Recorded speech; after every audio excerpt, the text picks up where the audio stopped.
नमस्कार, आपका स्वागत है आनंदिता रिव्यूज चैनल में। Dear viewers, please subscribe to my channel. Ranveer Allahbadia का विवाद भारत में गर्मा गया है और पॉडकास्ट के माफी मांगने के बावजूद भारत उनके गंदे कमेंट्स को माफ करने को तैयार नहीं है। रणवीर अलाहाबादिया ने एक कॉमेडी शो में गंदे और विवादित कमेंट करते हुए एक प्रतिभागी से सवाल पूछा था, क्या आप माता पिता को लंबे समय तक करते हुए देखना पसंद करेंगे या एक बार उनके साथ भाग लेंगे और भूल जाएंगे। बल्कि उसने यह भी कहा कि मैं तुम्हें अभी 2 करोड़ देता हूं कि तुम मेरा Just listen what he said. Watch your parents have every day for the rest of your life. क्या हो गया रणवीर भाई को? और अपने पकड़ लीजिए तुरंत। और would you join in once and stop it forever? Ranveer Allahbadia ने अपनी ओर से निर्णय में चूक स्वीकार करते हुए सार्वजनिक माफी जारी की। My comment wasn't just inappropriate, it wasn't even funny.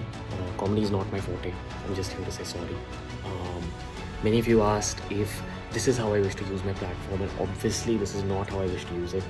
I'm not going to give any context or justification or reasoning behind whatever happened. I'm just here for an apology. I personally had a lapse in judgment, wasn't cool on my part. The podcast is watched by people of all ages. Don't want to be the kind of person that takes that responsibility lightly, and family is the last thing that I would ever disrespect. Need to use this platform better. That's been my learning from this whole experience. I promise to just get better.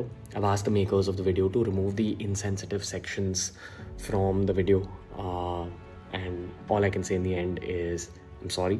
I hope you can forgive me as a human being.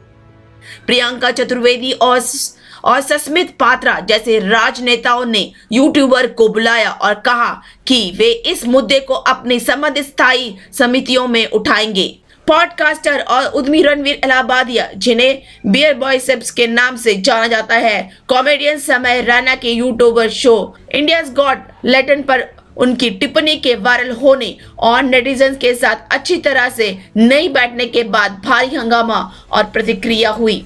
न केवल internet उपयोगकर्ता बल्कि राजनेताओं ने भी उनकी टिप्पणियों पर प्रतिक्रिया व्यक्त की, ऐसे बयानों को नियंत्रित करने और उनके खिलाफ कार्रवाई करने की मांग की जिन्हें वे अपमानजनक और अनुचित मानते हैं। असम में रणवीर अलाहाबादिया के साथ शो के पैनल के साथी जो YouTube Ashish Chanchlani, comedian Jaspreet Singh, content creator Apoorva Makhija, show के होस्ट समय रैना और अन्य के खिलाफ भी FIR दर्ज की गई थी।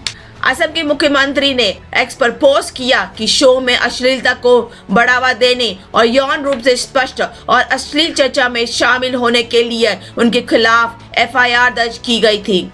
इंडियाज गॉट लैटेंट एक यूट्यूब टैलेंट शो है जिसे कॉमेडियन समय रैना होस्ट करते हैं और इसे लाखों लोग देखते हैं। अपने पॉडकास्ट द रणवीर शो के लिए लोकप्रिय रणवीर अलाहाबादिया ने अपनी गलती स्वीकार की और अपने टिप्पणी पर भारी हंगामे के बाद सोमवार को अपने सोशल मीडिया के माध्यम से माफी जारी की।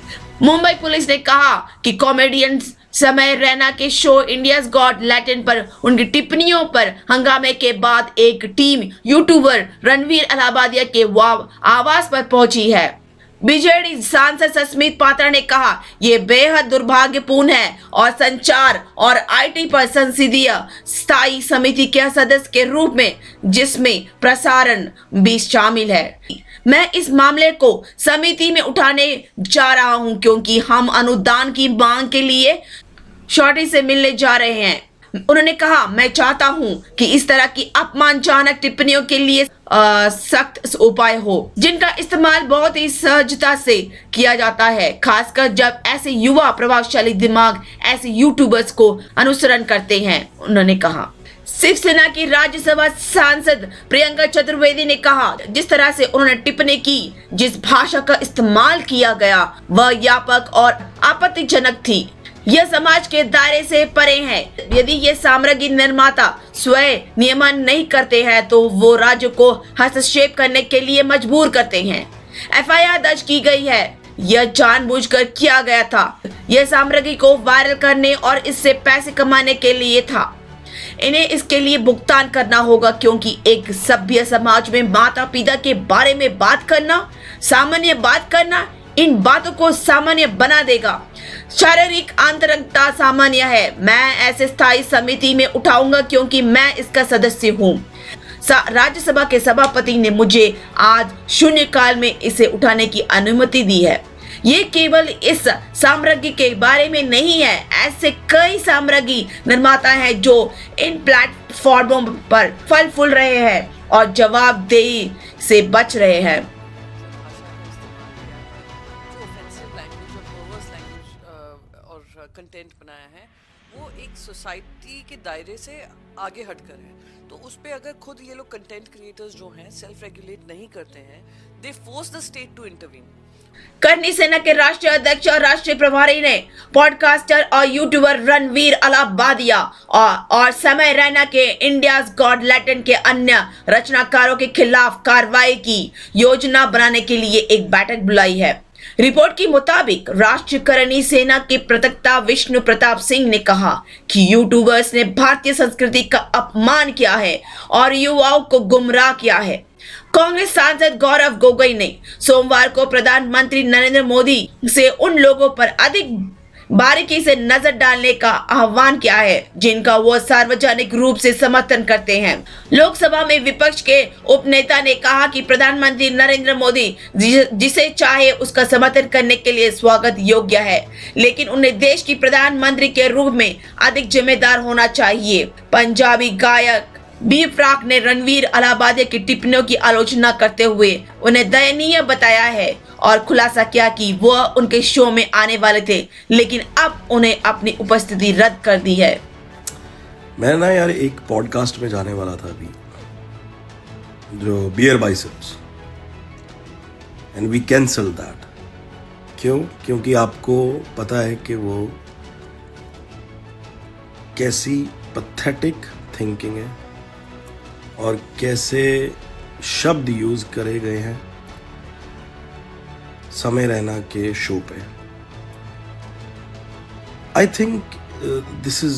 थिंक नहीं यार, मतलब ये हमारा इंडियन कल्चर नहीं है, ये हमारा कल्चर ही नहीं है।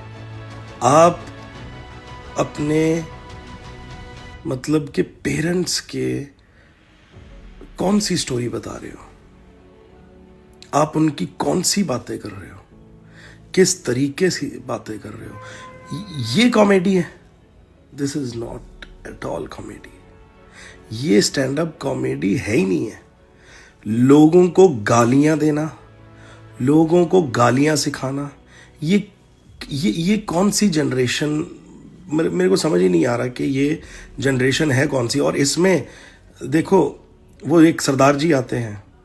NHRC के सदस्य प्रियांक कानूनागो ने बताया, हमने कुछ YouTube चैनलों के खिलाफ शिकायत मिलने पर संज्ञान लिया है कि वे अपमानजनक भाषाओं का उपयोग कर रहे हैं। वे अपने YouTube चैनल पर विकृत सामग्री का उपयोग कर रहे हैं और इसके माध्यम से वे वास्तव में युवा दिमाग को प्रदूषित कर रहे हैं। यह महिलाओं की विनम्रता के खिलाफ है। वे कुछ गतिविधियों में भी शामिल है और वे भारत में कुछ जातीय समूहों के खिलाफ नस्लवादी टिप्पणियां पारित कर रहे हैं। इसलिए हमने YouTube को इन सभी प्रकार की सामग्रियों को हटाने और संबंधित पुलिस अधिकारियों को सूचित करने के लिए नोटिस जारी किया है। वे इन व्यक्तियों के खिलाफ दंडात्मक कार्रवाई शुरू कर रहे हैं। विवाद पर प्रतिक्रिया देते हुए महाराष्ट्र के मुख्यमंत्री देवेंद्र फडणवीस ने कहा कि किसी व्यक्ति को बोलने की स्वतंत्रता तब समाप्त हो जाती है जब वो दूसरों की स्वतंत्रता का अतिक्रमण करता है। उन्होंने यह भी कहा कि अगर कोई नियमों का उल्लंघन करता है तो उस पर कार्रवाई की जाए। मानवाधिकार निकाय NHRC के सदस्य प्रियांक कानूनगो ने YouTube की सार्वजनिक नीति प्रमुख मीरा चैट को पत्र लिखकर संबंधित प्रकरण वीडियो को YouTube से हटाने के लिए तत्काल कार्रवाई करने का निर्देश दिया है। ऐसी सामग्री को हटाने से पहले आपको संबंधित पुलिस को चैनल और विशिष्ट वीडियो का विवरण भी जमा करना होगा। आगे की आवश्यक कार्रवाई के लिए अधिकारियों को जहां FIR दर्ज की गई है, इस संबंध में एक कार्रवाई रिपोर्ट इस पत्र के जारी होने की तारीख से 3 दिनों के भीतर आयोग को प्रस्तुत की जाएगी। पूर्व ट्विटर एक्स पर एक पोस्ट में असम के मुख्यमंत्री हेमंत बिस्वा शर्मा ने कहा कि गुवाहाटी पुलिस ने साइबर PS केस संख्या 03/2025 के तहत BNS 2023 की धारा 79/95/294/296 के तहत IT अधिनियम 2000 की धारा 67 के साथ पठित सिनेमेटोग्राफ अधिनियम 1950 की धारा 4/7 के साथ पठित धारा 4/6 के तहत मामला दर्ज किया है। महिलाओं का अश्लील प्रतिनिधित्व अधिनियम 1986 उन्होंने कहा कि जांच फिलहाल चल रही है। Thank you viewers, please subscribe to my channel. Thank you.